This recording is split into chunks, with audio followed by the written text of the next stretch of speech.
Hello learners, स्वागत है आपका फिर से एक बार आपके अपने यूट्यूब चैनल ग्रेड स्कूल में। मैं विशाल वाजपेयी लेकर के आया हूँ क्लास 12th की मैथ। जी हाँ, काफ़ी क्वेरीज आ रही थी बच्चों की। काफ़ी मेरे से बच्चों ने कहा कि सर क्लास 11th के साथ साथ आप क्लास 12 भी स्टार्ट करिए। तो मैं आपके लिए थोड़ा सा अपना ये जो टाइम है वो और देने की कोशिश करूँगा। क्लास 11th के साथ साथ क्लास 12th की क्लासेस भी अब आपके लिए आएंगी। आपको पता ही है क्लास 12th आपके लिए इम्पॉर्टेंट है।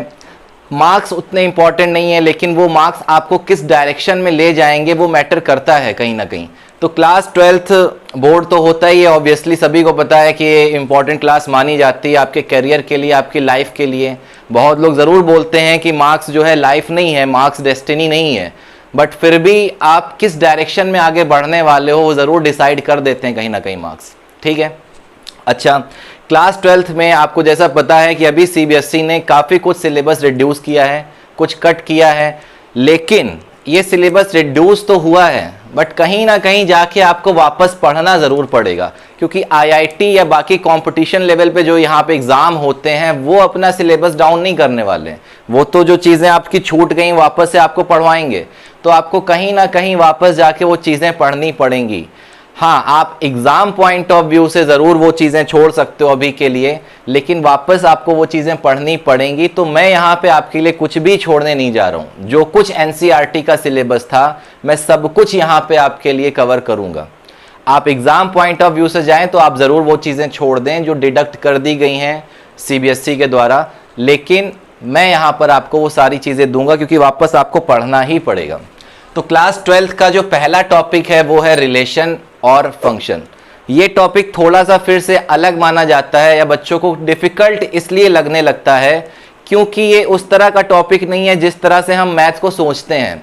अभी तक हम लोगों ने मैथ्स को किस तरह से सोचा है कि मेरे को एक फॉर्मूला मिल जाएगा, मैं उस पर वैल्यूज़ रखूँगा, आइडेंटिटीज़ मिल जाएगी, उसकी हेल्प से क्वेश्चन सॉल्व कर लूँगा। लेकिन यहाँ पर जब आप मैथ्स की बात करते हो तो यहाँ पे कोई बड़े फॉर्मूले नहीं होते हैं, यहाँ पर कोई आइडेंटिटीज़ नहीं होती हैं। यहाँ अपनी क्या कहते हैं चैप्टर की थ्योरीज़ हैं, लाइन्स हैं। वो लाइन्स, वो थ्योरीज़, वो जो भाषा मैं यहाँ पे आपके लिए बोलूँगा वही कॉन्सेप्ट बन जाते हैं और उन्हीं से क्वेश्चन सॉल्व हो रहे होते हैं। तो वो थ्योरीज़ जानना आपके लिए बहुत ज़्यादा ज़रूरी हो जाता है इस तरह के क्वेश्चन को सॉल्व करने में। बात समझ में आ रही है? यहाँ कोई बड़े लंबे चौड़े फॉर्मूले नहीं है, बड़े लंबे चौड़े क्वेश्चंस नहीं है, वो थ्योरीज ही आपके क्वेश्चन सॉल्व करवाएंगी। तो इसको इस तरह से समझना सीखिए, सोचना सीखिए, किस तरह से अपने अंदर ये चीज़ डेवलप करें, क्योंकि इस तरह की मैथ सिर्फ यहाँ नहीं, आगे आपको अगर मैथ्स के लेवल पर आप कंटिन्यू करोगे तो और जगह मिलने वाली है। चलिए टाइम वेस्ट ना करते हुए चैप्टर पे आते हैं। चैप्टर का नाम रिलेशन और फंक्शन, पहला चैप्टर क्लास 12th का। इसमें लेकिन बढ़ने से पहले जो आपको बहुत ज़्यादा ज़रूरी है जान लेना वो है Cartesian product of two sets. दो सेट्स के बीच कार्टेशियन प्रोडक्ट क्या होता है वो जब आप जानोगे तब आप रिलेशन के अंदर एंट्री कर पाओगे, क्योंकि हर रिलेशन बनाने के लिए, हर रिश्ता बनाने के लिए मैथ में आपको कार्टेशियन प्रोडक्ट के पास जाना पड़ेगा। क्या बोला मैंने? आप मैथ्स की दुनिया में जो भी रिश्ता बनाओगे वो रिश्ता ढूंढने के लिए आपको कार्टेशियन प्रोडक्ट पे जाना पड़ेगा। इसका मैं एग्जांपल लेके आपको बताता हूँ। लाइक अगर आपको मामा का घर ढूंढना है या नानी का घर ढूंढना है तो आप कहाँ जाते हो? मैटरनल फैमिली में, मदर्स की फैमिली में। आपको बाबा दादी ढूंढने हैं, बुआ ढूंढनी, तो आप किसके पास जाते हो? फादर की फैमिली में।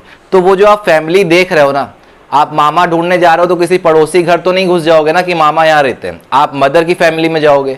तो वो फैमिली जो आप ढूंढोगे जा करके, रिश्ता जब बनाने जाओगे तो आपको हर बार उस रिश्ता बनाने के लिए कार्टेशियन प्रोडक्ट के पास जाना पड़ेगा। मैथ्स की दुनिया में जब भी आप रिलेशन बनाओगे तो कार्टेशियन प्रोडक्ट की तरफ भागना पड़ेगा। आप ये ध्यान से सुन लीजिए, ठीक? तो सबसे पहले ज़रूरी है जान लेना कार्टेशियन प्रोडक्ट। चलिए, कार्टेशियन प्रोडक्ट हालांकि क्लास 11th का पार्ट होता है, बट फिर भी यहाँ पर एक रिकॉल की तरह आपके लिए हो जाएगा। क्या है Cartesian product of two sets? चलिए, ये दो सेट आपको दिखाई दे रहा है, ए और बी दिखाई दे रहे हैं, इनके बीच में ये साइन भी दिखाई दे रहा है। ये साइन ये बता रहा है बेटा कि आप कार्टेशियन प्रोडक्ट की तरफ बढ़ चुके हो। आप दो सेट्स के बीच कार्टेशियन प्रोडक्ट ढूंढने जा रहे हो। अच्छा, ये दो सेट्स के बीच कार्टेशियन प्रोडक्ट है तो ये भी एक सेट होगा, ये भी एक सेट होगा, तो सेट खुल गया भाई। अब सेट के अंदर ज़रूरी है जान लेना कि किस तरह के आदमी मिलेंगे, किस तरह के एलिमेंट मिलेंगे। तो शुरुआत में ही उसने बता दिया एलिमेंट किस तरह के आपको दिख रहे हैं, ब्रैकेट के अंदर x, y लिखा हुआ है। इस तरह की अपनी फॉर्म होती है, इस फॉर्म को हम लोग बोलते हैं ऑर्डर्ड पेयर। इस फॉर्म को अपन लोग क्या बोलते हैं, ऑर्डर्ड पेयर। क्यों ऑर्डर्ड, क्यों पेयर? ऑर्डर इसलिए क्योंकि पहले नंबर पे x को बिठाला गया है, दूसरे नंबर पे y को बिठाला गया, y पहले नहीं आ सकता, ऑर्डर है अपना, फिक्स है। और क्यों पेयर? क्योंकि आप देख रहे हो एक आदमी नहीं है घर के अंदर, सीधा सीधा दो आदमी, हर एक एलिमेंट में दो आदमी होंगे। x, y का मतलब आपको एलिमेंट कैसे मिलेंगे, 1, 2, 2, 3, 3, 4, इस तरह के एलिमेंट मिल रहे होंगे। तो हर बार आपको पेयर मिल रहा होगा, इसीलिए इसको ऑर्डर पेयर के नाम से जानते हैं। ठीक, तो कार्टेशियन प्रोडक्ट ने क्या बताया कि कार्टेशियन प्रोडक्ट एक सेट होगा, सेट के अंदर हमको हर एक एलिमेंट इस शक्ल का दिख रहा होगा, x, y का दिख रहा होगा। अच्छा, अब ये भी जान लेते हैं ये x कौन है, y कौन है। आगे बता दिया कि आपके लिए ये जो x है बेटा, ये a से आया, ये जो x है वो कहां से आया, a से आया। a कौन था, पहला सेट, यानी जो पहला आदमी होगा वो पहले सेट से आएगा। और y कहां से दिख रहा है आपको, y belongs to the set b, यानी कि y किस सेट को बिलोंग कर रहा है, दूसरे सेट को। तो कहीं ना कहीं आपके समझ में आ गया कि ऑर्डर किस तरह से डिफाइन हो रही, जो पहला आदमी है वो पहले सेट से आ रहा है और दूसरा आदमी जो है वो दूसरे सेट से आ रहा है। क्या ये बात क्लियर हो रही है, क्या ये बात क्लियर हो रही है? एक एग्जाम्पल फिर से आपके लिए, एग्जाम्पल के थ्रू आपको और ज्यादा समझ में आ जाएगा। मैंने यहां पर एक सेट उठाया, सेट के अंदर एलिमेंट बिठाए 1, 2, 3, अगला एक सेट और उठाया, इसके अंदर एलिमेंट बिठाए ए बी। ठीक है, ठीक है। अच्छा, आपसे कहा गया कि भैया इनका कार्टेशियन प्रोडक्ट करो, तो कार्टेशियन प्रोडक्ट करने का मतलब इसको इस तरह लिख दोगे आप।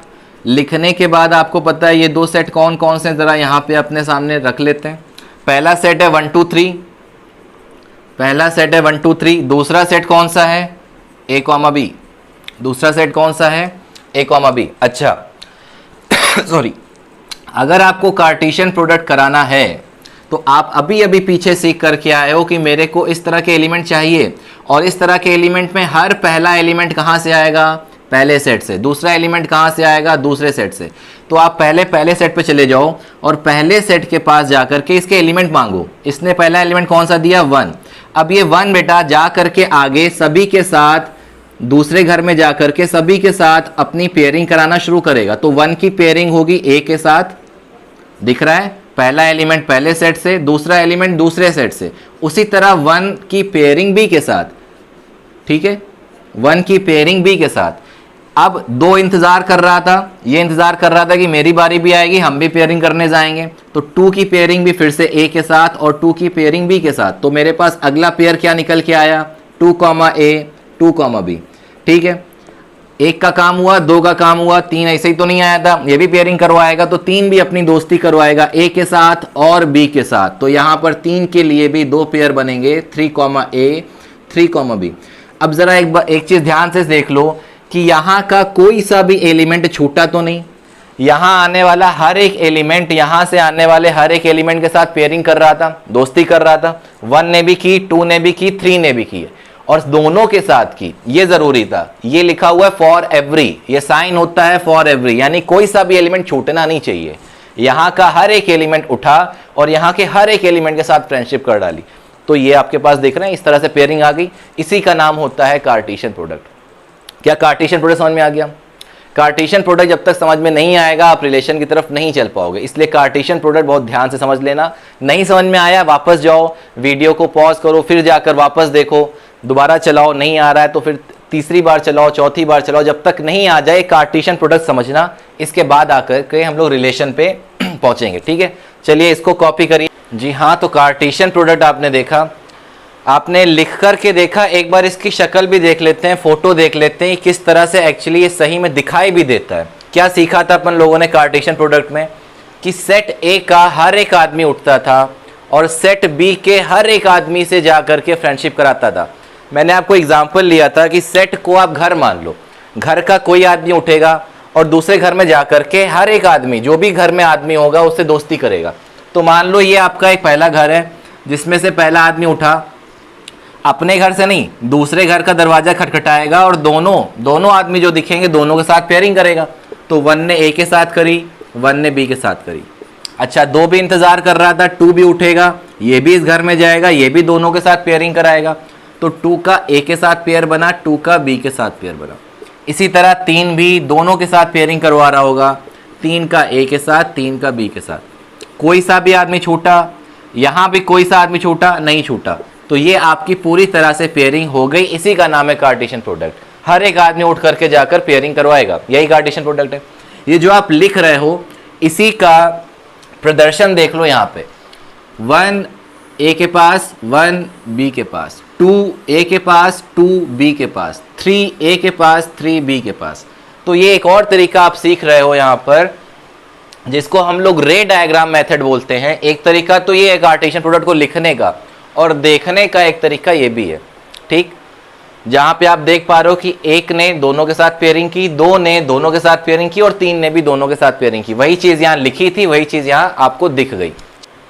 तो कार्टेशियन प्रोडक्ट की पूरी बात यहां मैंने आपके लिए संपन्न कर दी है। ये शुभारंभ हो चुका है क्लास 12th का, और जितने भी बच्चे देख रहे हैं वो सभी लोग जुड़ जाएं। क्लास 12th की स्टडी एक तरह से शुरुआत हो गई है। कल से हम आपको रिलेशन फंक्शन के असली जो मैटर है इसमें चैप्टर के अंदर ले चलेंगे, और सारी चीज़ें किस तरह से आपको चैप्टर ख़त्म कराएंगे ये भी आपको बता दें।